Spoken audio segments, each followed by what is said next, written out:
The next step in this restoration is going to be to strip off all of the old paint. For this I like to use Lacquer Thinner.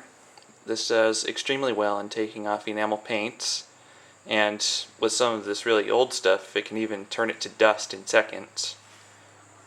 This here is used. Normally this stuff is clear when it's fresh, so this has seen plenty of use before, obviously, but it's still just as effective and just as strong. I like to use these little aluminum bread pans for putting everything in while I'm working. I'm using a little one here for doing the small parts, and then the big one will be for the main parts. The tools that I like to use for this are a regular old toothbrush.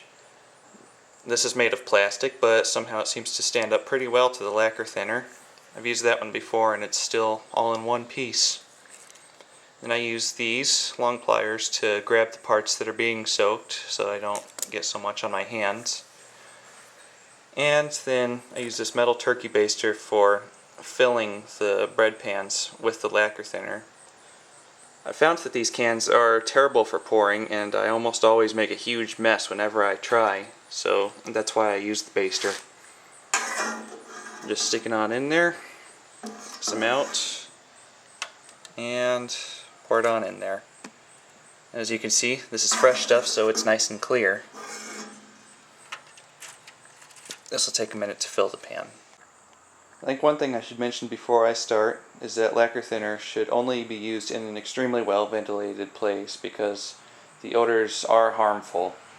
So I'm doing it here in my garage where there's plenty of ventilation. Alright, these have been soaking for about 10 minutes now. As you can see, the red is already coming off real easy. I brushed that spot there after it was only in there for about a minute, and you can see that the other paint there is already pretty much lifted off. So I just take the brush there and that down a little bit, and that just came right off.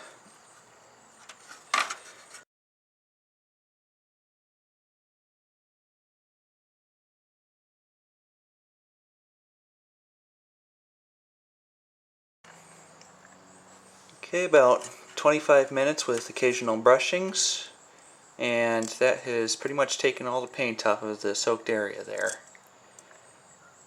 So most paints will come off with the lacquer thinner, some just take longer than others.